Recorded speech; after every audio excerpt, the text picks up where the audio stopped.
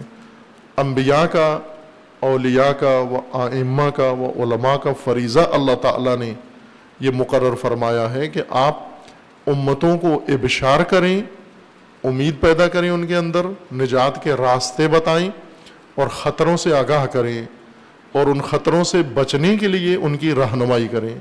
ابشار بھی ہے و انذار بھی ہے۔ یہی دو کام قرآن کریم نے بتائے ہیں، اور رسول اللہ کو اللہ کا فرمان ہے کہ ہم نے آسان قرآن اتارا ہے، آسان آپ کی زبان میں، تاکہ متقیوں کو بشارت دیں اور قوم لد کو انذار کریں۔ آپ انذار یعنی انہیں خطرات سے آگاہ کریں۔ قوم لد، توجہ فرمائیں، قرآن نے ایک قوم بتائی ہے، قوم لد۔ پاکستان میں متعدد اقوام ہیں، عجیب و غریب نام اپنے رکھے ہوئے ہیں، یہ فلاں قوم ہے، یہ فلاں قوم ہے۔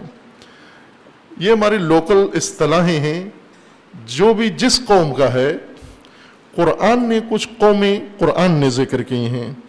اب ممکن ہے ہم اپنی قومی تقسیم میں کسی کو کسی قوم کا حصہ سمجھیں، لیکن قرآن کی تقسیم کے مطابق وہ کسی اور قوم میں شامل ہو۔ مثلا فرض کر لیں، ہم کہتے ہیں یہ سادات میں سے ہے، یہ شخص آوان ہے، یہ شخص چودھری ہے، یہ شخص جٹ ہے، یہ شخص بٹ ہے، یہ چیمہ ہے، یہ کیمہ ہے، یہ فلاں ہے مثلا۔ خوب یہ قومیں ہیں نا پاکستان میں، بعض ایسی قومیں ہیں تلفظ ان کا مشکل ہوتا ہے دوسروں کے لیے، کہ قومیت کا اتنا زیادہ احساس ہے۔ خوب جس قوم سے بھی ہو، جب قرآن قومیت کی تقسیم کرے گا وہ اور طرح سے ہے۔ جس طرح سورہ جمعہ میں بھی ہے کہ ان اللہ لا یہدی القوم الظالمین، ایک قوم ظالم، یہ قوم ہے قرآن کی نگاہوں میں، ظالم الگ ہو جائے۔ خوب جتنی اقوام بنائی ہوئی ہیں ہم نے، ان سب کے ظالمین ایک قوم شمار ہوں گے۔ قوم فاسقین، قوم کافرین، اس طرح کے عناوین ہیں۔ ان اقوام میں سے جو قرآن نے ذکر کی ہیں، ایک ہے قوم لد، دال کے ساتھ، لد، لام اور دال، لد، قومن لدہ۔ ہر قوم کے اندر یہ قوم پائی جاتی ہے۔ مثلا سیدوں میں بھی قوم لد ہے، شیخوں میں بھی قوم لد ہے، چودھریوں میں بھی قوم لد ہے۔ قوم لد کہتے ہیں ہٹ دھرم آدمی، جس کے اندر ہٹ دھرمی ہو، نہ مانتا ہو، تذکر نہ سنتا ہو، بات نہ سنتا ہو، نہ سمجھ، نہ فہم۔ اور نہ فہم نہ سمجھ ایسا ہی ہوتا ہے کہ اس کو جتنا سمجھائیں اس کے پلے کچھ بھی نہیں پڑتا۔ یہ جس قوم کے افراد، قرآن ان کو ایک قوم سمجھتا ہے، مشرق کے ہوں، مغرب کے ہوں، آج کے ہوں، کل کے ہوں، ماضی کے ہوں، مستقبل کے ہوں، کالے ہوں، گورے ہوں، اگر نافہم ہیں، نا سمجھ ہیں، ہٹ دھرم ہیں، نہیں مانتے بات، تذکر نہیں سنتے، واعظ و نصیحت ان پر اثر نہیں کرتا، قرآن کہتے ہیں یہ قوم لد ہیں۔ ضدی لوگ جو ضد کر بیٹھتے ہیں۔ خداوند تبارک و تعالیٰ کا فرمانا ہے کہ اے رسول، آپ کو ایسی قوم سے زیادہ پالا پڑے گا، قوم لد، نافہم، نا سمجھ، ہٹ دھرم۔ ماننا ایک الگ بات ہے، سمجھنا الگ بات ہے۔ یہ وہ لوگ ہیں جو سمجھنے کے لیے ہی تیار نہیں ہیں، یہ قوم لد ہیں۔ ایسے ہٹ دھرم لوگوں کو انذار کرنے کے لیے ہم نے قرآن اتارا ہے آپ پر، تاکہ اس قرآن کے ذریعے سے آپ ان کو انذار کریں، خطروں سے آگاہ کریں۔ ان ہٹ دھرم لوگوں کو بتائیں، ضدی لوگوں کو بتائیں، نافہم لوگوں کو بتائیں، ناسمجھوں کو بتائیں کہ آپ کی اس روش سے کیا خطر آپ کے انتظار میں ہے، کس تباہی کی طرف جا رہے ہو تم، انذار کرو انہیں۔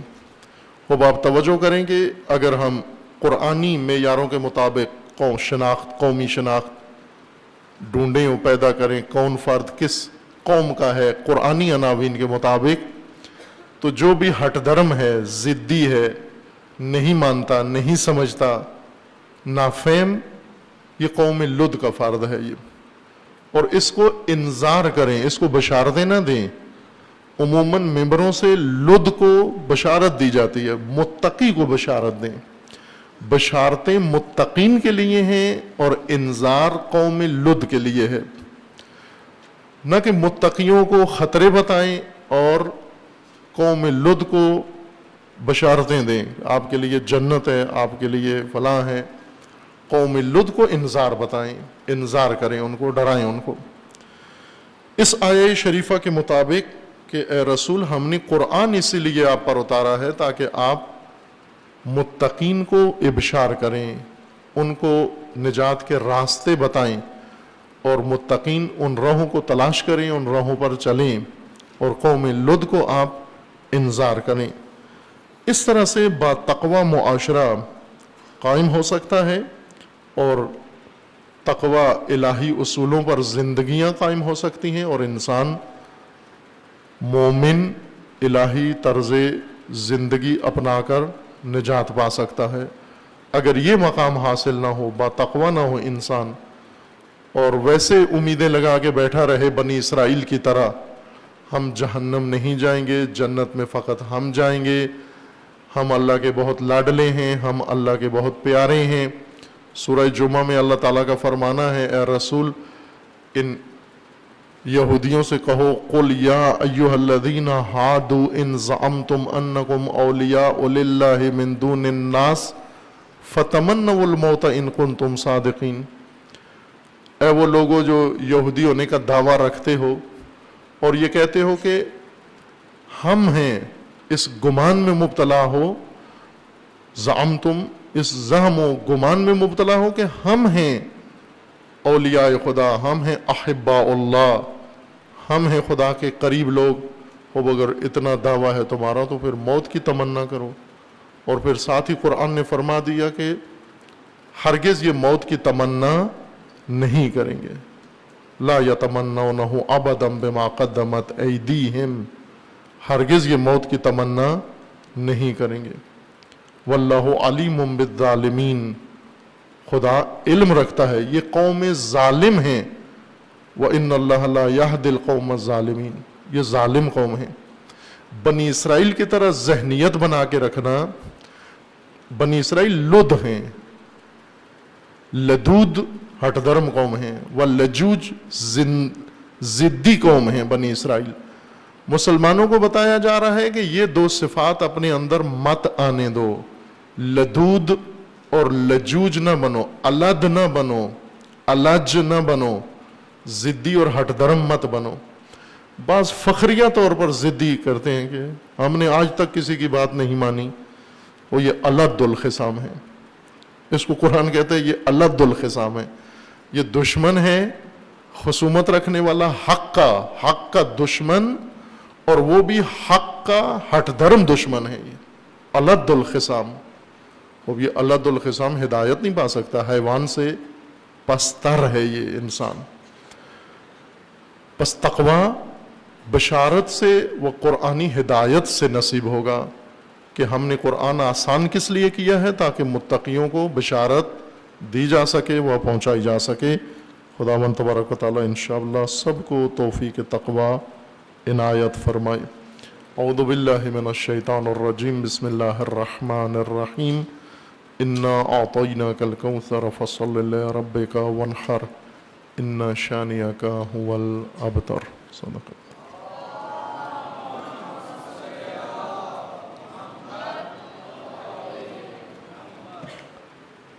اعوذ باللہ من الشیطان الرجیم، بسم اللہ الرحمن الرحیم۔ الحمدللہ والصلاة والسلام علی رسول اللہ وآلہ آل اللہ، لا سیما علی امیر المؤمنین علی ابن ابی طالب علیہ الصلاة والسلام،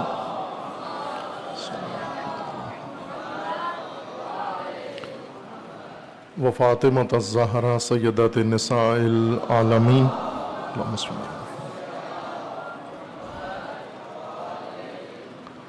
والحسن والحسین سیدی شباب اہل الجنہ وسبطی الرحمہ علیہ الصلوۃ والسلام۔ وعلی ابن الحسین علیہ الصلاۃ والسلام ومحمد ابن علی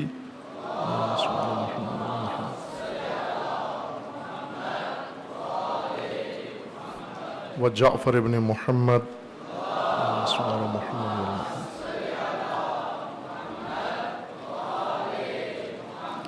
وموسى ابن جعفر عليه الصلاة والسلام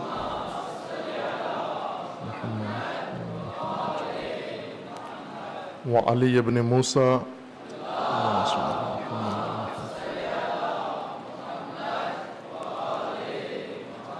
ومحمد ابن علي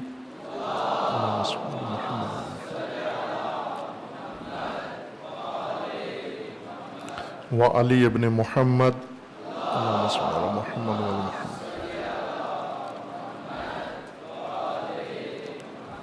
والحسن ابن علي اللهم صل على محمد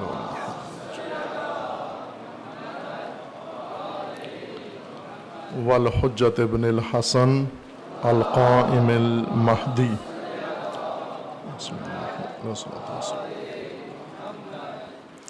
حجج الله على عباده وأمناؤه في بلاده واللعن على أعدائهم أجمعين من الآن إلى قيام يوم الدين. عباد الله أوصيكم ونفسي بتقوى الله اتقوا الله فإن خير الزاد التقوى. بندگان خدا، آپ سب کو اور اپنے نفس کو تقوی الہی کی وصیت کرتا ہوں. اپنی زندگی میں تقوی اختیار کریں، زندگی کو بچائیں، کہ اللہ تعالیٰ نے واحد راستہ انسان کی نجات کا و ہدایت کا تقوی مقرر فرمایا ہے. تقوی الہی طرز زندگی، قرآنی طرز زندگی اور اصول دین کے مطابق زندگی بسر کرنے کا نام ہے. خداوند تبارک و تعالی توفیق عنایت فرمائے کہ پوری دنیا میں وہ اس مملکت کے اندر نظام تقوی انشاءاللہ قائم ہو و برپا ہو. بے تقوی لوگ اگر زمین پر مسلط ہو جائیں، کسی ملک پر مسلط ہو جائیں، قوم پر مسلط ہو جائیں، اسے تباہی تک لے جاتے ہیں، جیسا کہ پاکستان بے تقوی انسانوں کے وجہ سے آج ایسی مشکلات میں گھر گیا ہے کہ جسے سب مل کر بھی حل نہیں کر پا رہے. آرزو سب کی ہے ملک میں امن ہو، آرزو سب کی ہے کہ ملک کے اندر بدعنوانی نہ ہو، سب کی آرزو ہے ملک کے اندر ملاوٹ نہ ہو، سب کی آرزو ہے ملک کے اندر ناامنی نہ ہو. لیکن اس آرزو سے کہیں بھی نہیں پہنچ سکتے، آرزویں کہیں نہیں پہنچا سکتی. تمام اسلامی ممالک و تمام اسلامی اقوام جہاں جہاں آباد ہیں، تنہا راستہ ان کے پاس الہی نظام ہے، وہ با تقوی نظام ہے. حکومت با تقوی انسانوں کی، اہلکار با تقوی انسان ہو، امت با تقوی ہو، معلم با تقوی ہوں، اہل منبر با تقوی ہوں، زمامدار با تقوی ہوں، افواج با تقوی ہوں، پولیس با تقوی ہو، بیوروکریٹ با تقوی ہوں. تمام سطوح میں جتنی بھی تہیں ہیں ایک ملت و مملکت کے نظام کی، وہ سب با تقوی ہوں. یہ نجات کا واحد راستہ ہے. ورنہ دلدل میں ڈوبے ہوئے وہیں پر یہ آرزو کر لینا، منت مان لینا، نظر کر لینا، اس سے انسان نجات نہیں پا سکتا.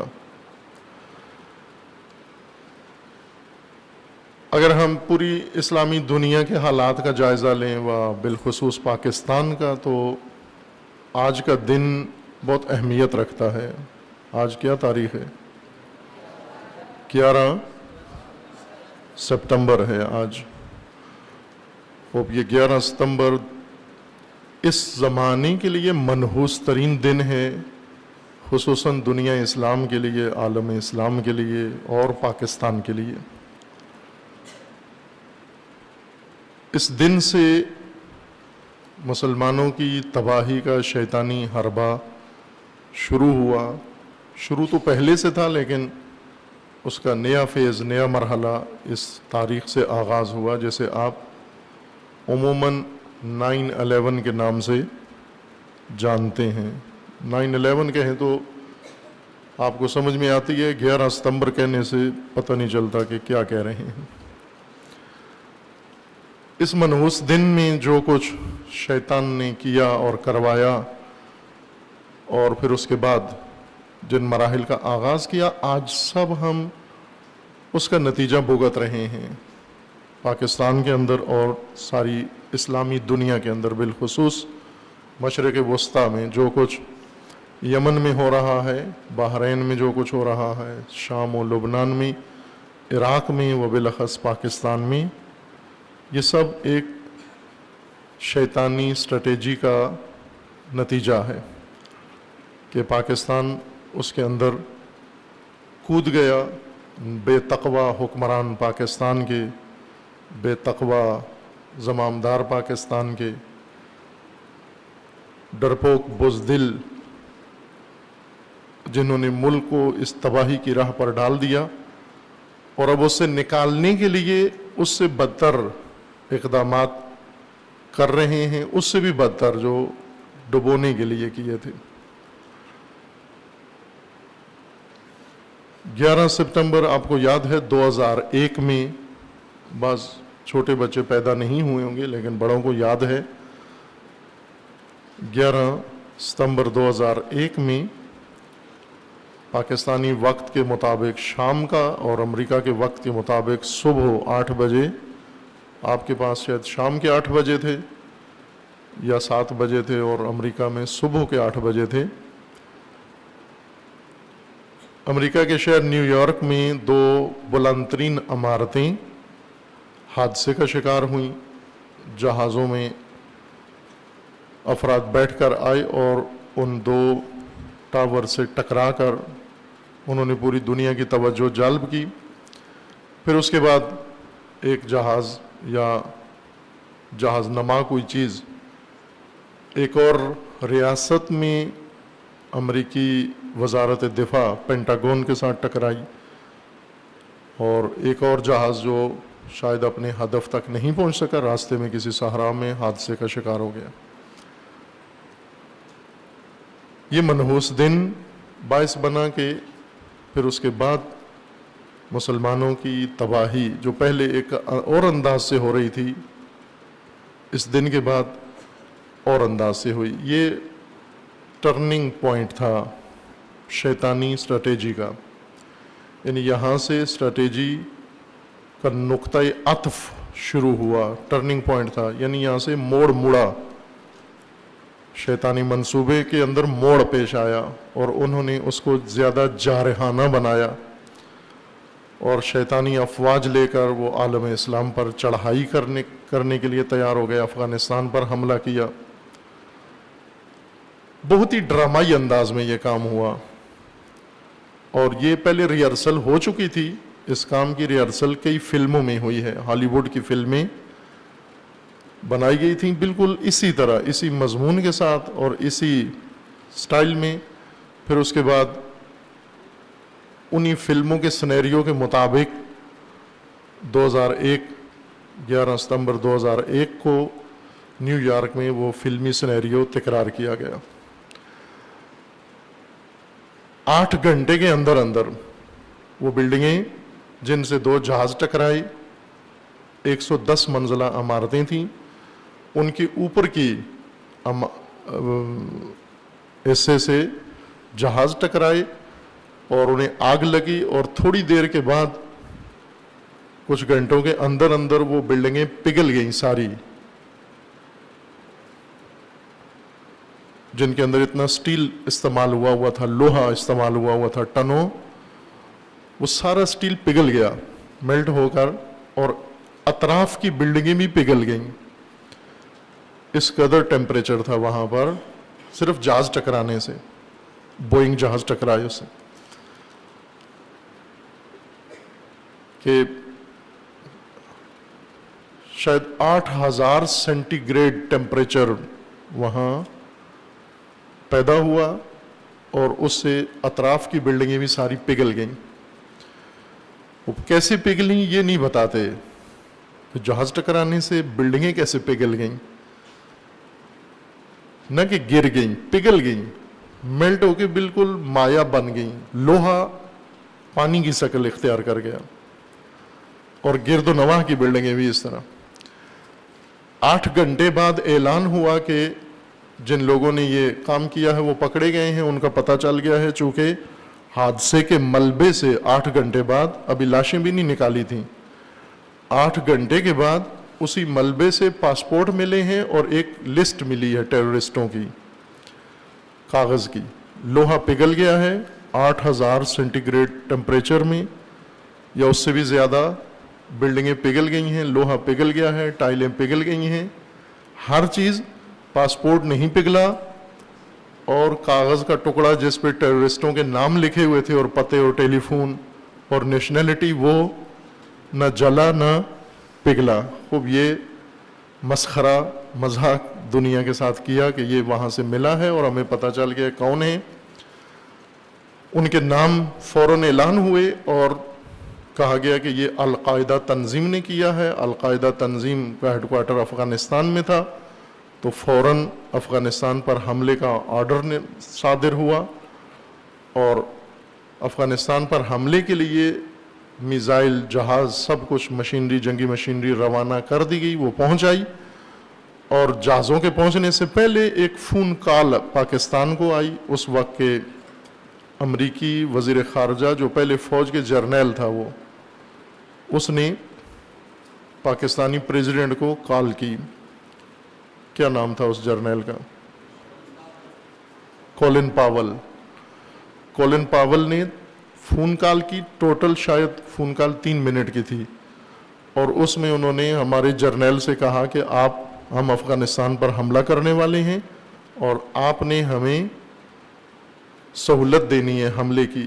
اپنا ملک، اپنی افواج، اپنے بندے، اپنے ایئرپورٹ اور سب کچھ آپ نے ہمارے حوالے کرنا ہے تاکہ ہم آپ کی سرزمین استعمال کر کے افغانستان پر حملہ کریں. اور اسی کال پر ہی جنرل پرویز مشرف نے ہاں کر دی کہ ٹھیک ہے، پورا ملک آپ کا ہے. پوچھنے کی بھی ضرورت نہیں تھی، آپ اپنا ہی سمجھے جو چیز چاہیے. اور ملک کے سارے ایئرپورٹ ان کو دے دیے گئے اور تمام ملک ان کے حوالے کر دیا گیا. اور اس کے بعد افغانستان پہ حملہ شروع ہوا القاعدہ کی خاطر. اسامہ اس کا لیڈر تھا القاعدہ کا، اور اسامہ کے اوپر بمباری شروع ہوئی. افغانستان پر اسامہ کے اوپر بم مارنا شروع کیے. توجہ فرمائے اب ڈرامہ کیا تھا. اسامہ اس بمباری کے کئی سال، 10-12 سال بعد اسامہ ایبٹ آباد میں ایک کمپاؤنڈ میں پکڑا گیا کہ یہ بھی ڈرامہ تھا. وہاں اس کی لاش لائی گئی ہے، وہ وہاں نہیں تھا، مرا کہیں اور ہے، بیماری سے مرا ہے. امریکی اسپتال کے اندر اس کا علاج کر رہے تھے لیکن وہ مر گیا. جس طرح ملا عمر 2 سال تک پاکستان میں مر کے اس کو مخفی رکھا کہ ابھی خبر آؤٹ ہوئی ہے، 2 سال تک وہ کراچی کے اسپتال میں مرا ملا عمر، اور پھر اس کے بعد 2 سال مخفی رکھا گیا اور پھر اعلان کیا کہ اب نیا سربراہ ہم نے بنا دیا ہے. اسی سے آپ یقین جان لیں کہ جو کچھ میڈیا میں آپ کو بتایا جاتا ہے وہ سب جھوٹ ہے. نہ وہ اسامہ ایبٹ آباد میں تھا اور نہ وہاں سے پکڑا گیا ہے، بلکہ وہاں لایا گیا ہے. کیمرہ مین ساتھ آئے، رات کو آ کے فلم بنائی ڈیڈ باڈی، اور وہاں سے فلم بنا کے پھر چلے گئے. صرف وہ کمپاؤنڈ فلم بنانے کے کام آیا تھا. وہ رہتا تھا وہاں لیکن مرا وہاں نہیں ہے. اسامہ پر بمباری شروع ہوئی. پورے افغانستان کے چپے چپے پر بم مارے گئے کہ اسامہ مار رہے ہیں. اور اسامہ اس وقت ان کے اپنے کیمپ میں بیٹھا ہوا تھا. جس طرح ملا عمر ڈھونڈتے رہے اور ملا عمر کراچی میں علاج کرا رہا تھا.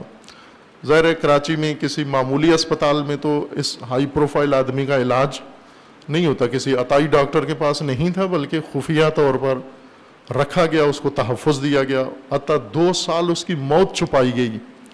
دنیا کا سب سے ہائیسٹ پروفائل آدمی، 2 سال تک اس کی موت چھپائی گئی. پتہ سب کو تھا لیکن میڈیا کے ذریعے عوام تک نہیں پہنچائی گئی. یہ ایک شیطانی عمل تھا، منصوبہ تھا۔ اصل 11 ستمبر اس وقت سیاسی دنیا میں و عالمی نظام کے اندر 11 ستمبر ایک حادثہ نہیں ہے، 11 ستمبر ایک اسٹریٹجی کا نام ہے، 11 ستمبر ایک حکمت عملی کا نام ہے۔ یہ نام اب اس وقت باقاعدہ اس عنوان سے جانا جاتا ہے، یعنی ایک شیطانی اسٹریٹجی، ایک شیطانی منصوبہ، حکمت عملی، جس کے تحت دنیا میں اب شیاطین نے، شیطانی طاقتوں نے عمل کرنا ہے۔ اور اس اسٹریٹجی کا صرف ہدف دنیا اسلام ہے۔ 11 ستمبر کی اسٹریٹجی، شیطانی اسٹریٹجی غیر مسلمان ممالک کے بارے میں نہیں ہے، مثلا اسی مشرق وسطیٰ میں غیر مسلم ممالک بھی ہیں، ان کے بارے میں نہیں ہے، فقط مسلمان دنیا کے بارے میں ہے۔ یہ اسٹریٹجی اس طرح سے وضع ہوئی ہے کہ اس سے پہلے شیطان، امریکی شیاطین نے، ان کے تھنک ٹینک نے یہ نتیجہ نکالا کہ ہمیں اپنی روش جو سال ہا سال و کئی دہائیوں سے ہم نے اپنائی ہوئی ہے، اسے بدلنے کی ضرورت ہے۔ چونکہ کئی دہائیوں سے امریکہ کا ہدف یہ ہے کہ پوری دنیا پر اس کا تسلط ہو، مسلط ہو، پوری دنیا پر ایک حکومت ہو، پوری دنیا پر ایک نظام ہو، پوری دنیا پر ایک سیاست ہو، پوری دنیا پر ایک پرچم لہرائے اور سب اس کی کالونیاں بن جائیں، شرق و غرب و یورپ و وغیرہ سب امریکہ کے زیر تسلط آ جائیں۔ اس کے لیے انہوں نے سیاسی دباؤ شروع کیا ممالک کے اوپر، اقتصادی طور پر انہوں نے حکمت عملی اپنائی، اور بعض اوقات دیگر حکمت عملی اپنا کر انہوں نے جاسوسوں کے ذریعے سے مختلف دنیا میں کارروائیاں جاری رکھیں۔ وقت زیادہ لگ گیا اور کامیابی کم ہوئی۔ اس وجہ سے ان کے تھنک ٹینک نے یہ مطالعہ کر کے نتیجہ نکالا کہ سابقہ جو کچھ ہم نے وسائل بھی ضائع کیے، وقت بھی ضائع کیا، اور ابھی بھی ہمارا نیو ورلڈ آرڈر، گلوبل نظام جو چاہتے ہیں ہم، اس کے دور دور تک کوئی آثار نظر نہیں آتے۔ جو ایک گلوبل حکومت، شیطانی حکومت امریکہ چاہتا ہے، اس کے آثار نظر نہیں آتے۔ اس کے لیے کارنیگی انسٹیٹیوٹ، اس کے لیے پینٹاگون کے اندر اسٹریٹجک اسٹڈی سینٹر، اس کے لیے ہاورڈ یونیورسٹی کا اسٹریٹجک اسٹڈی سینٹر، اور اس کے لیے اور اس طرح کے بنیادی ادارے بنے، اور انہوں نے اپنا اپنا تجزیہ کر کے ان کو بتایا کہ اسٹریٹجی بدلنے کے لیے کیا اقدامات کرنے کی ضرورت ہے اور کن شعبوں میں تبدیلی لائیں، جن میں کامیاب ترین تھیوری جو اس کو باقاعدہ رسمیت کے ساتھ مان لیا گیا، وہ clash of civilisations, Huntington, Samuel Huntington کی تھیوری تھی، جسے باقاعدہ تہذیبوں کے تصادم کے نام سے قبول کر لیا گیا کہ یہ نظریہ ہے کہ ہمارے مقابلے میں امریکی نظام، عالمی نظام، گلوبل نظام کے مقابلے میں، یہ توجہ فرمائیں، یہ نقطہ تشیع کے لیے بہت اہم ہے، یہ نقطہ، اور احساس کرنا چاہیے ہمیں کہ کہاں سے یہ شیطانی عالمی نظام کا نظریہ پیدا ہوا اور کس گیپ سے فائدہ اٹھایا انہوں نے، خلا کہاں رہ گیا۔ چونکہ عالمی نظام حکومت فقط تشیع کے پاس ہے، تصور اس کا، عالمی نظام حکومت کا تصور فقط تشیع کے پاس ہے، اور وہ ہے مہدویت، مہدویت الہی نظام کا عالمی نظریہ حکومت، پورے عالم پر ایک حکومت قائم کرنے کا عالمی و عدالتی نظام، جس کو نہ تشیع کو پڑھایا گیا، نہ انہوں نے پڑھا، نہ حاضر ہے کوئی پڑھنے کے لیے، اور تشیع کو صرف چور دروازے بتائے جاتے ہیں جنت جانے کے لیے، نقب لگانے کا طریقہ ان کو سکھایا جاتا ہے کہ بھئی چھوڑو، اصل راستے لمبے ہیں، ہم تمہیں چور دروازے بتاتے ہیں جنت میں جانے کے لیے. جس طرح وہ پہلے ایک مولانا کی زبانی، یہ ایک پاکستان کے سیاستدان نے یہ جوک سنایا تھا، لطیفہ، کہ ایک مولانا خطبہ جمعہ میں شفاعت بیان کر رہے تھے کہ قیامت کا دن ہوگا، سارے نبی ہوں گے، سارے نبیوں کی امتیں ہوں گی، ان میں کچھ گناہ کار ہوں گے، لمبی لمبی لائنیں ہوں گی، نبی ان گناہ کاروں کو بخشوانے کے لیے کھڑے ہوں گے سارے محشر میں اللہ کے سامنے. اور چونکہ مجرمین ہوں گے سارے، لہٰذا یہ بھگدڑ مچ رہی ہوگی، شور شرابہ ہوگا، کھلبلی ہوگی، وہاں پر نامنی ہوگی. اور اتنے میں بنی اسرائیل چونکہ زیادہ اڑیل قوم ہے، اس کی صف میں، موسیٰ کے قوم کی صف میں زیادہ ہلچل ہوگی، اور نعوذ باللہ علیہ باللہ کہ اللہ کی توجہ بنی اسرائیل کی طرف ہوگی، تو ادھر سے رحمت للعالمین اپنی صف کے مجرموں کو کہیں گے جلدی جلدی جنت میں گھس جاؤ. ان کو کہنا تھا جلدی بڑھ جاؤ، جنت میں بڑھ جاؤ. یہ جنت میں لے جانے کا طریقہ ہے جو مسلمانوں کو بتایا جاتا ہے کہ چور طریقوں سے جائیں. نہ عزیز من، آپ کی ذمہ داریاں زیادہ ہیں، چور دروازوں سے جنت جانا ہمارا دین نہیں ہے. ہمارا دین ہے کہ آپ کو اس دنیا میں عالمی الہی عدالتی نظام آپ نے قائم کرنا ہے، اور اس کے لیے میدان بنانا ہے آپ نے. ہم نے نہیں پڑھا، نہ پڑھایا گیا، نہ شوق ہے کسی کو پڑھنے کا، اور نہ بتانے والا ہے. اگر شوق سننے کا آ جائے تو سنانے والا نہیں ہے، اگر کوئی سنانے والا آ جائے تو کوئی سننے والا نہیں ہے.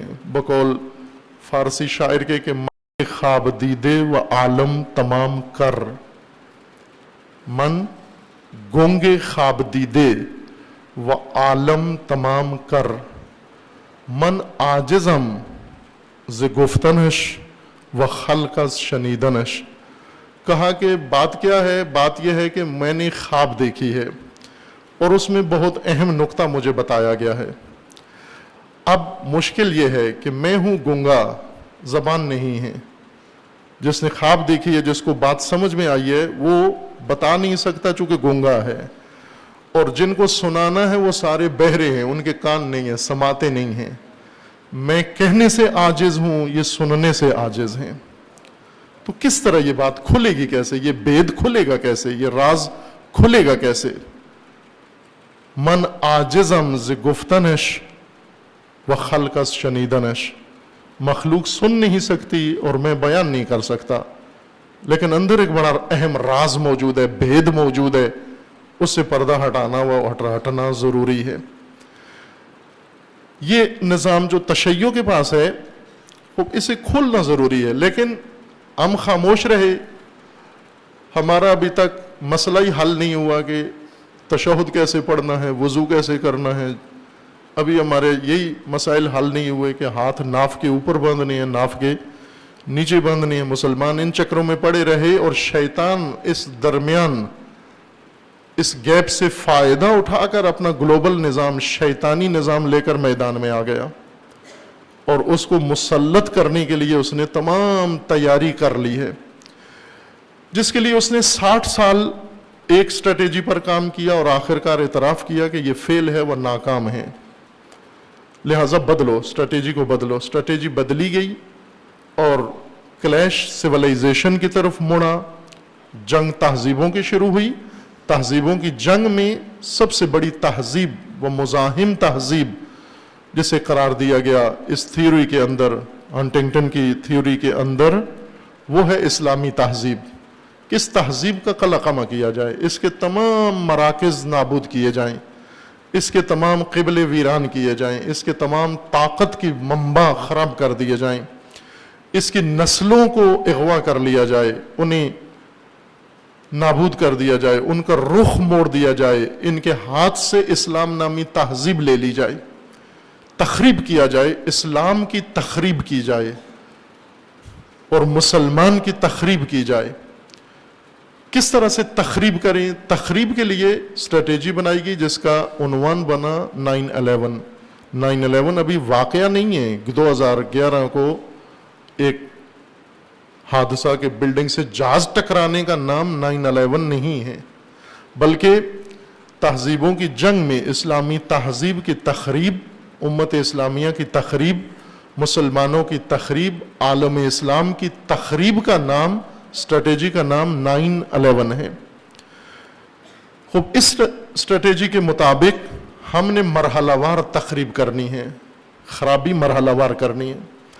مرحلہ وار تخریب یہ ہے کہ کچھ مراحل 9/11 سے پہلے کے ہیں، کچھ اس کے بعد کے۔ پہلے کے مراحل میں سے یہ شامل ہے کہ تخریب کار گروہ بنائے جائیں، دہشت گرد، دین کے نام پر، اسلام کے نام پر، قرآن کے نام پر، صحابہ کے نام پر، مقدسات کے نام پر، رسول اللہ کے نام پر، ان ناموں کے جھنڈے بنائے جائیں اور ان جھنڈوں کے نیچے دہشت گرد، وحشتناک لوگ اکٹھے کیے جائیں، اور وہ ظلم بھی مسلمانوں پر ہی کریں، غیر مسلم کو نہیں چھیڑنا انہوں نے۔ اس اسٹریٹجی میں یہ شرط ہے کہ ان گروہ نے کوئی قدم غیر مسلموں کے خلاف نہیں اٹھانا، فقط مسلمانوں کے خلاف اٹھانا ہے۔ اب یہ کارروائی شروع ہو کر پہلا مرحلہ اس کا طے ہوا۔ اس مرحلے میں بہترین میدان پاکستان کو چنا گیا کہ پاکستان میں چونکہ پہلے سے آمادگی ہے، زرخیزی ہے، پاکستان میں میدان ہے، حکمران بھی تیار ہیں، لوگ بھی تیار کیے جا سکتے ہیں، اور مذہبی اداروں کو بھی بیچ میں شامل کیا گیا۔ اب توجہ فرمائیں، اسٹریٹجی میں مذہبی لوگ شامل نہیں ہیں، تھنک ٹینک میں ایک بھی مذہبی شامل نہیں ہے، تھنک ٹینک میں کوئی مذہبی شامل نہیں تھا، تھنک ٹینک سارا سیکولر اور لیبرل تھا۔ چونکہ لیبرل نظام کے لیے میدان ہموار کیا جا رہا ہے، گلوبل حکومت وہ دولت اسلامیہ کی نہیں بننی، اسلامی حکومت وہ خلافت نہیں بننی، عالمی حکومت لبرل ڈیموکریسی کے لیے میدان ہموار کیا جا رہا ہے۔ لبرل ڈیموکریسی کے لیے پہلا مرحلہ تخریب کار گروہ مسلمانوں کے اندر بنائے جائیں۔ خوب یہ بنائے گئے مرحلہ وار، ان میں پہلا مرحلہ شدت پسند بنائے گئے، پھر دوسرے مرحلے میں طالبان، اور تیسرے مرحلے میں القاعدہ۔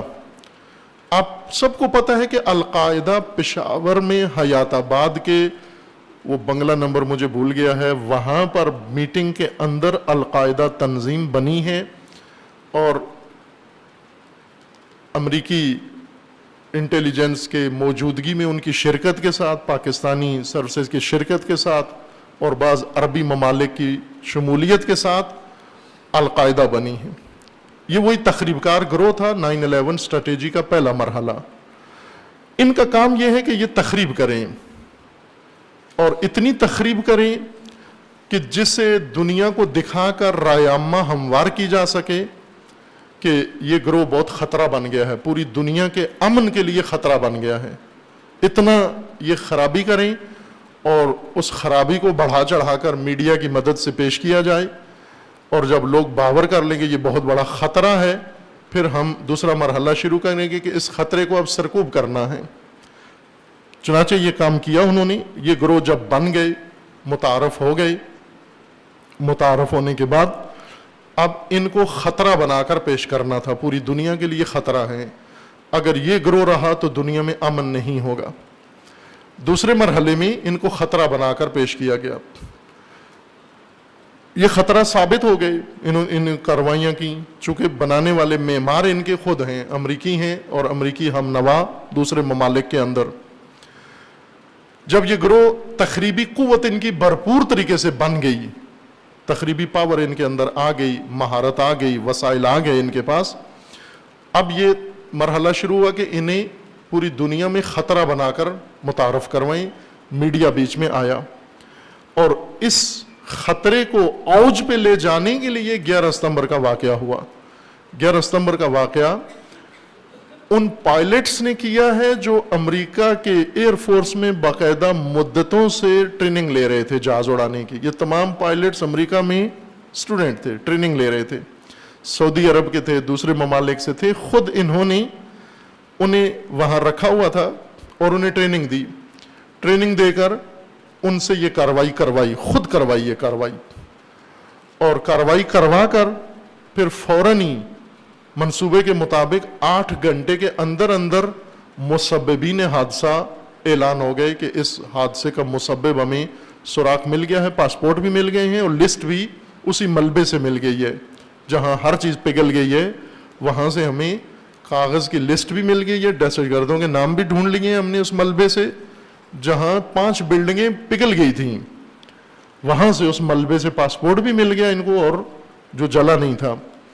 خوب اعلان کیا کہ یہ القاعدہ نے کیا ہے, القاعدہ افغانستان میں ہے اور اب ہم نے افغانستان پر القاعدہ کو پکڑنے کے لیے حملہ کرنا ہے. فوراً حملے کی تیاری شروع ہوگی چونکہ ہر چیز پہلے سے تیار تھی سینیریو کے مطابق, اور اس میں اب پاکستان کو شامل کرنا تھا چونکہ پاکستان ایک ایسی سرزمین ہے جو امریکی مقاصد کے لیے استعمال ہوتی ہے بارہا و بارہا, اور خدا جانے کب تک ہوتی رہے گی. پہلے جب روس نے حملہ کیا افغانستان پر تو بھی پاکستان امریکہ کے کام آیا, اب جب امریکہ خود آنا چاہ رہا تھا افغانستان میں تو بھی پاکستان امریکہ کے کام آیا. پاکستانیوں کو بڑی جلدی راضی کر لیتے ہیں, بہت ہی ہلکی آفر پر پاکستانیوں کو راضی کر کے پاکستان سارا اس جنگ میں ان کے ساتھ شامل ہو گیا. افغانستان پہ بمبارمنٹ شروع ہوئی, تباہی مچائی, سارا افغانستان نابود کر دیا گیا اسامہ ڈھونڈ کے, اسامہ اور ملا عمر کے لیے. اور آپ نے دیکھا کہ اسامہ اور ملا عمر چوہے مار دیے انہوں نے, اتنی بمبارمنٹ کی, لال بیگ مار دیے, حشرے پرندے مار دیے انہوں نے. افغانستان میں اتنا بارود پھینکا انہوں نے, پہاڑ اڑا دیے, اور بہانہ یہ تھا کہ اسامہ اور ملا عمر ان کے اپنے کیمپوں میں تھے, وہیں مرے ہیں دونوں, اور وہیں سے دونوں کو انہوں نے چھپا کے رکھا پہلے. پھر اس کے بعد اسامہ کب مرا کسی کو نہیں پتا, ملا عمر کا بتا دیا انہوں نے کہ 2 سال پہلے مرا, اور ابھی اناؤنس کیا انہوں نے. خوب یہ کہانی بنا کر انہوں نے آغاز کیا 9/11 سے. پھر اس کے بعد دہشت پھیلائی کہ دنیا ساری ہمارے ساتھ ہو جائے, جو ہمارے ساتھ نہیں ہے وہ ہمارا دشمن ہے اور ہم اس پر حملے کریں گے. دوسرے نمبر پر عراق کو چنا گیا, عراق کے اندر بھی بالکل ہو بہو یہی ماجرا تکرار ہوا, عراق کو تباہ کیا. چونکہ تدریجاً تخریبی منصوبے کا نام 9/11 ہے, تدریجی تخریب. پھر اس کے بعد اپنی افواج لے کر آئے اور ان ممالک پر مسلط ہوئے, موقع دیا انہوں نے اپنے سرمایہ داروں کو, اپنی کمپنیوں کو کہ ان ممالک کے اندر جتنا پوٹینشل ہے, جتنی ثروت ہے, درآمد ہے, معدنیات ہیں, وہ ساری لوٹی جائیں, نوادرات ہیں, وہ تمام لوٹ کر جب بالکل ملک خالی کر دیا کہ اب کچھ بھی نہیں لوٹنے کے لیے, وہاں سے انہوں نے کہا کہ اب ہمارا آپریشن ختم ہو رہا ہے, ہم جا رہے ہیں واپس, اور اگلے مرحلے کے لیے اپنی حمایت یافتہ کٹ پتلی حکومتیں بنا کر اور افواج نکال کے لے گئے, نام نہاد افواج نکال کے لے گئے. چونکہ ملک کو ناامنی کا شکار کر کے, تخریب کار گروہ بنا کر, ضعیف حکومتیں قائم کر کے ان کو اپنا جانشین بنا کے اب بظاہر دنیا کو یہ کہہ دیا کہ ہم نکل گئے, عراق سے بھی نکل گئے اور افغانستان سے بھی نکل گئے ہیں, لیکن یہ کام ہوا نہیں ہے, ابھی تک وہاں موجود ہیں. تیسرے مرحلے میں تخریب کا دائرہ بڑھایا گیا اور بہت سارے ممالک کے اندر شورشیں کروائی گئیں, اور ان ممالک کے نظام کو بدلنے کے لیے, نیا مڈل ایسٹ بنانے کے لیے انہوں نے مشرق وسطیٰ کا انتخاب کیا, اور تدریجاً ایک ایک کر کے ملک تسخیر کرتے جا رہے تھے. مصر میں تبدیلی لے آئے, ٹیونس میں تبدیلی لے آئے, باقی ممالک میں تبدیلی لے آئے, کرتے کرتے اب اہم ترین ملک انہوں نے چنا سوریا, کہ اب سوریا میں تبدیلی لائیں گے, اور سوریا کی تبدیلی لانے سے پہلا مرحلہ ہمارا ختم ہو جائے گا, اور پھر اس کے بعد ہم دوسرے مرحلے کی طرف جائیں گے. لیکن سوریا میں ان کی بدقسمتی یہ تھی کہ ایک چٹان سے جا ٹکرائے, جو ان کے اسٹڈی سرکل نے صحیح طرح سے اس کو مطالعہ نہیں کیا ہوا تھا, اور جس پر ان کی سرزنش بھی ہوئی کہ آپ نے کیوں ہمیں باخبر نہیں کیا. اور وہ چٹان تھی حزب اللہ. حزب اللہ کی چٹان سے جا ٹکرائے, اور عرصے سے سوریا کے اندر چاہ رہے ہیں کہ تخریب کریں, لیکن ممکن نہیں ہو رہا ان سے. اس جنگ کے اندر کئی افواج شامل ہیں, ان افواج میں کئی نیٹو شامل ہے. میں ان کو یوں کہوں گا کہ ان میں کئی نیٹو شامل ہیں، جن میں مسلح نیٹو ہے، جن کے اندر ہالی ووڈ کا ایک نیٹو ہے، فلمی نیٹو ہے، جن کے اندر میڈیا کا نیٹو ہے، جن کے اندر سیاسی نیٹو ہے، جن کے اندر عرب اتحاد کا نیٹو ہے. یہ سب نیٹوز مل کر اس جنگ کا حصہ بنے اور کٹ پتلی حکومتیں جو ہر ملک کے اندر انہوں نے قائم کی ہیں. تخریب کاری کے اس مرحلے میں جب سوریہ پہنچے تو انہیں شدید مزاحمت کا سامنا کرنا پڑا، اور جب شدید مزاحمت ان کے مقابلے میں آئی تو یہاں سے انہوں نے نیا قدم اٹھایا کہ ہم حزب اللہ کی ٹکر کی تکفیری عالمی فوج بناتے ہیں، اس سے بھی بلکہ زبردست جو ٹرینڈ ہو. چونکہ حزب اللہ نے اسرائیل کے خلاف جنگ میں ثابت کیا کہ ایک غیر معمولی فورس ہے. حزب اللہ غیر معمولی فورس ہے، ناقابل تسخیر، جنگی اپنی ٹیکنیک کے لحاظ سے و ٹیکٹیک کے لحاظ سے حزب اللہ فوق العادہ، سب کو حیران کیا حزب اللہ نے. انہوں نے یہ پالیسی بنائی کہ ہم حزب اللہ کی ٹکر کی فوج بناتے ہیں اور حزب اللہ کو بھی اس سے کنٹرول کریں گے اور دیگر مقاصد بھی حاصل کریں گے جو اسٹریٹجی کا حصہ تھا. اور یہ انہوں نے منصوبہ بندر بن سلطان سعودی شہزادے کو دیا جو امریکہ میں سفیر رہ چکا تھا، اور سعودی لاگت سے یہ کام شروع ہوا امریکی قیادت سے، جو ہیلری کلنٹن نے سابقہ وزیر خارجہ اور آئندہ صدارت کی امیدوار عورت نے کتاب لکھی تھی. اس کی کتاب میں ابھی اس کی ای میلز بھی لیک ہو گئی ہیں، اور ان میں بھی آیا ہے یہ مطلب متعدد ای میل اس کی پاکستان کے بارے میں بہت دلچسپ ہیں.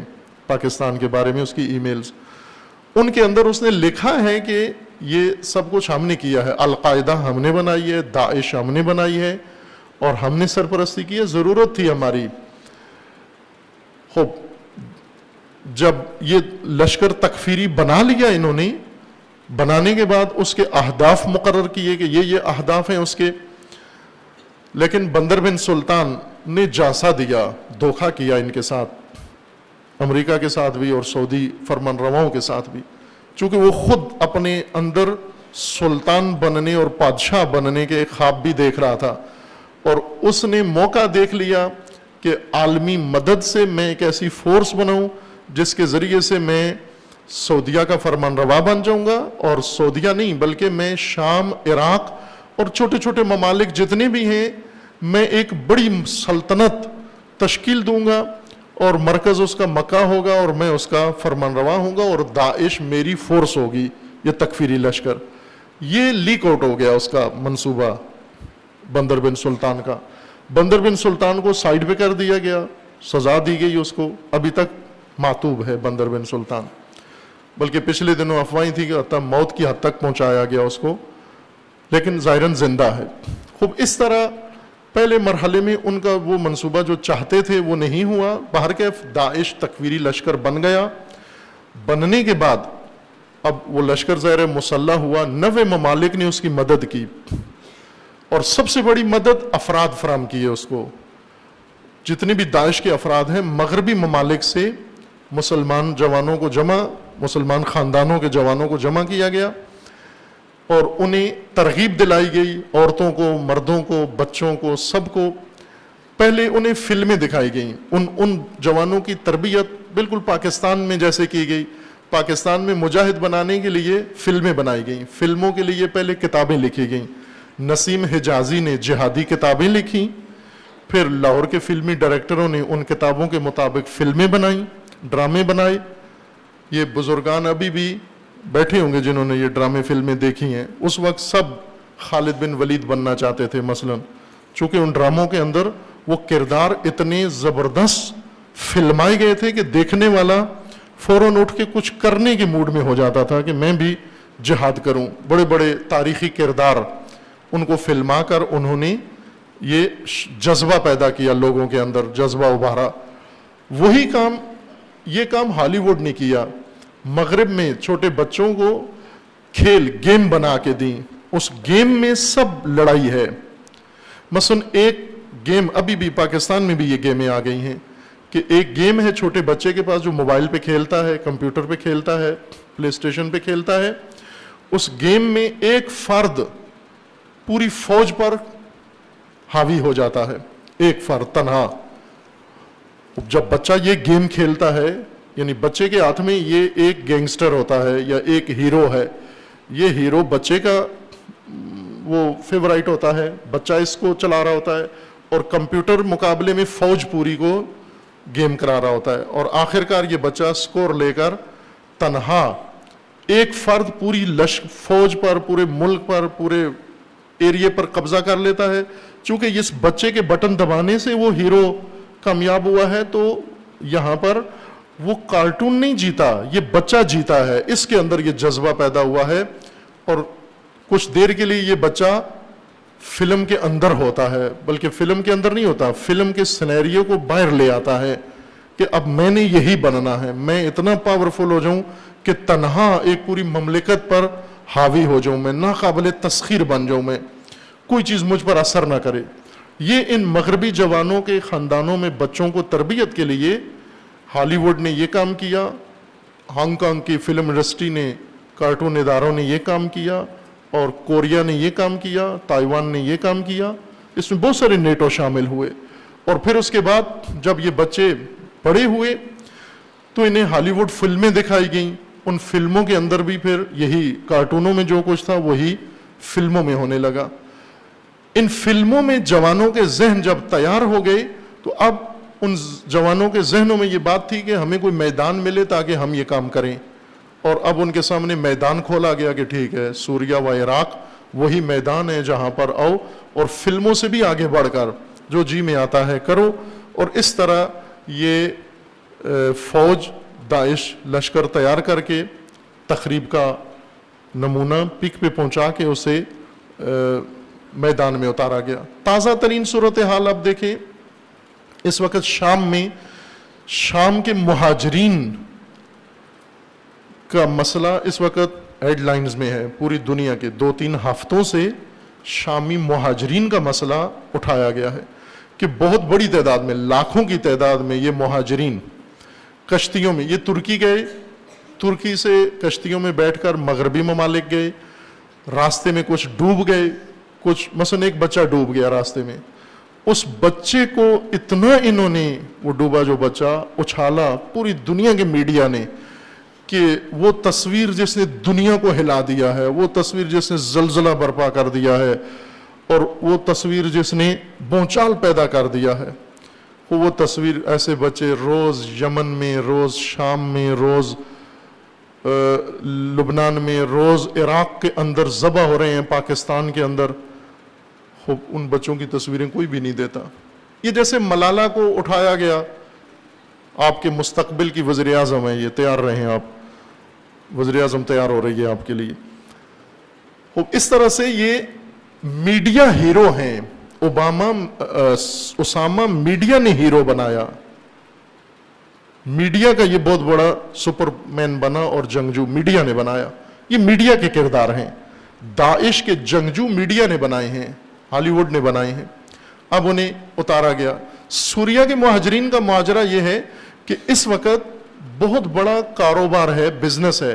سمگلر جو اسلحے کی سمگلنگ کرتے تھے یا اور کاموں کی، سب نے چھوڑ کر سوریا کے مہاجرین کی سمگلنگ شروع کر دی ہے. بھاری مقدار میں پیسے دے کر مہاجرین خریدتے ہیں، عورتیں اور بچے. ان کو کشتیوں میں بٹھا کر یورپی ساحلوں پہ پہنچاتے ہیں، اور وہاں سے پھر آگے.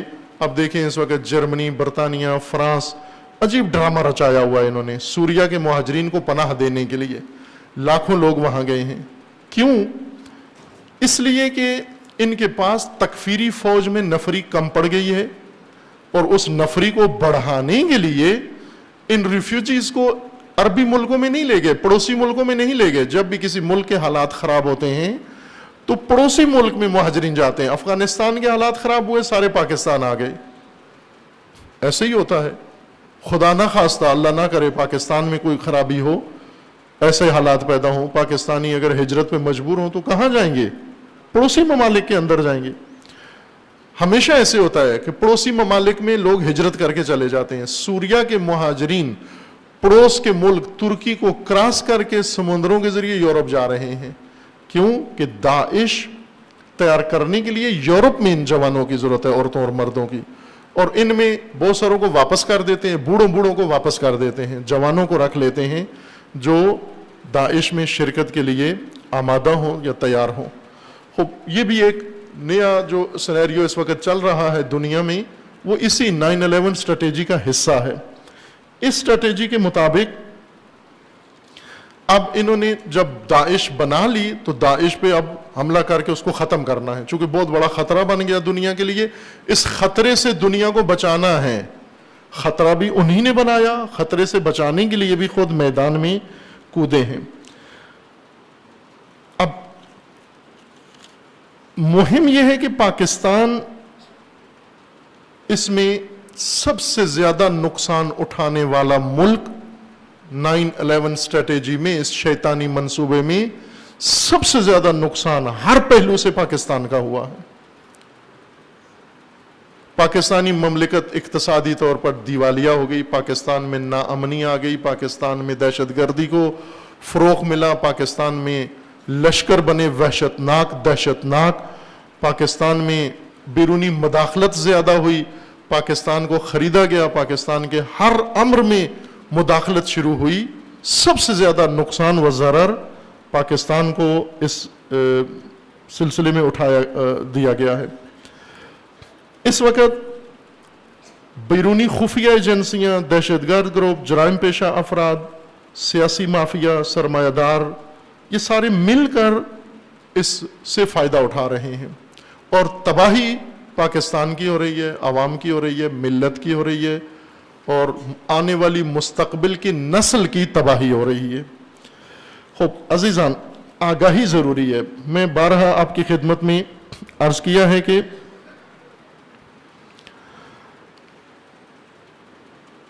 پاکستان کے بقا فقط پاکستان کی ملت کے شعور و بیداری میں ہے. یہ ایک آخری راستہ ہے پاکستانیوں کے پاس. باقی کسی چیز سے بھی اگر امید باندھ کے بیٹھے ہیں آپ تو عبث ہے, خام خیالی ہے. تنہا راستہ ملتیں ہیں. جب ملتیں ملک بچانے کا عزم کر لیں, جب اقوام اپنی تقدیر بچانے کا عزم کر لیں, جس طرح علامہ اقبال نے کبھی بھی, علامہ اقبال کے جو مرشد ہیں سید جمال الدین افغانی, ان کی سوچ یہ تھی کہ پاکستانی مسلمان حکمران, مسلمان قیادت, مسلمان علماء کو بیدار کیا جائے. یہ سید جمال الدین کا نظریہ تھا, جن سے علامہ اقبال نے بہت کچھ سیکھا ہے. بیداری علامہ اقبال نے سید جمال الدین افغانی سے لی ہے. ان کا یہ نظریہ تھا کہ بادشاہ بیدار ہوں, حکمران بیدار ہوں, علماء بیدار ہوں, خواص بیدار ہوں, بڑی شخصیات بیدار ہوں, تاکہ مسلمان دنیا نجات پا سکے. اور اس کے لیے انہوں نے پوری عمر وقف کی, اور ساری عمر دارالخلافوں میں اور درباروں میں آنا جانا انہوں نے رکھا, اور واعظ نصیحت کرتے رہے. بعض جگہ پر بادشاہوں نے انہیں سخت سزا بھی دی, جیسے ایران میں ایرانی بادشاہ کو جب جا کر انہوں نے نصیحت کی تو اس نے بہت سخت سزا بھی دی. سید بڑی مشکل سے بھاگ کے بعض دوستوں کی مدد سے جان چھڑا کے گئے, موت کے شکنجے سے نکل کے گئے. کچھ اور دوستوں نے وہاں سے نجات دی انہیں. اس قدر شدت سے پیٹا گیا سید جمال کو وہاں پر.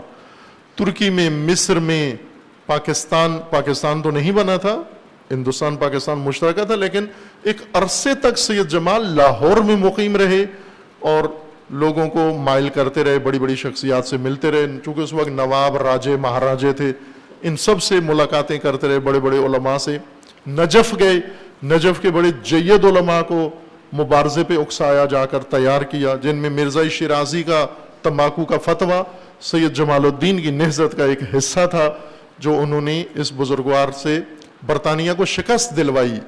ایک مجتہد اور مرجع تقلید کے ہاتھوں, ایک روایتی قسم کے مرجع تقلید تھے مرزا شیرازی, لیکن سید جمال جیسی بابصیرت مشاور نے جا کر حالات سے آگاہ کیا, اور انہوں نے ایک فتویٰ کے ذریعے برطانیہ کو شکست دے دی. برطانیہ جس طرح ہندوستان میں گھسا تھا ایسٹ انڈیا کمپنی بنا کر, یہی کمپنی ایران میں گھس رہی تھی، بالکل ہو بہو اسی سٹائل سے جیسے ہندوستان میں گھسی تھی، لیکن ہندوستان میں آگے رکاوٹ ڈالنے والے ٹیپو سلطان کے علاوہ کوئی اور نہیں تھا، اور وہ اپنے ہی ساتھیوں اور منافقوں کی خیانت کے نتیجے میں قتل ہو گئے، شہید ہو گئے۔ وہ عظیم انسان جس کے اندر غیرت تھی، وطن کی غیرت تھی، دین کی غیرت تھی، ہر طرح کی غیرت تھی اس میں، اور اس کو انہوں نے خیانت کے ذریعے، منافقین نے خیانت میں، میر جعفر اور میر صادق یہ دونوں سراج الدولہ اور ٹیپو سلطان کے ساتھ خیانت کر کے تاریخی کردار بن گئے، یہ منافقت کے اور ففتھ کالم کے۔ خب ایران میں جب یہ کمپنی گئی اور وہی تجربہ انہوں نے دہرایا کہ تجارت کرنے آئے ہیں، اور سب سے پہلے تمباکو کی تجارت کرنے آئے ہیں، تمباکو کی کاشت کا جو حق ہے وہ لائسنس لینے آئے ہیں، ہمیں دے دو۔ سید جمال کو پتہ چل گیا کہ یہ وہی کمپنی ہے جس نے وہاں قبضہ کیا، اب یہاں بھی آ گئی ہے، بچائیں کیسے؟ بچانے کے لیے ایران آئے، دیکھا کہ نہ ایرانی اس وقت اس قابل نہیں ہے کہ انہیں یہ بات سمجھ میں آئے، نجف چلے گئے، اور نجف میں جا کر سامرہ میں یہ مجتہد عظیم آیت اللہ العظمیٰ مرزا شیرازی وہاں مقیم تھے، اس زمانے کے مرجع تقلید تھے، اور انہیں جا کر بتایا کہ تیرا ملک اے مرجع تقلید، تیرا ملک یرغمال بننے والا ہے، غلام بننے والا ہے۔ تو انہیں کہا کس طرح؟ وہاں تو کچھ بھی نہیں ہو رہا۔ سید نے تشریح کی، انہیں بتایا کہ اس طرح سے ہو رہا ہے۔ تو وہاں مرزا شیرازی نے فوراً فتویٰ دیا حرمت تمباکو کا، کہ تمباکو کاشت کرنا، تمباکو اگانا، تمباکو بنانا، تمباکو پینا، تمباکو بیچنا، تمباکو رکھنا حرام ہے۔ خوب ملت نے وہ فتویٰ سنا، اسی دن حقے توڑے، تمباکو کو ملایام میں آ کر چوک میں آگ لگا دی۔ بعض مقدس مآب کہتے تھے کہ قرآن کی کون سی آیت ہے جہاں تمباکو حرام ہے، رسول اللہ کی کون سی حدیث ہے جہاں تمباکو حرام ہے، لیکن لوگوں نے کسی کی بات نہیں سنی۔ حتیٰ کہا جاتا ہے کہ اس وقت احمد شاہ جو بادشاہ تھا اس وقت ایران کے اندر، وہ خود حقہ پیتا تھا۔ اس نے اپنے نوکر کو کہا کہ حقہ لے آؤ، تو اس نے کہا حقہ نہیں ہے، آج سے بند حقہ۔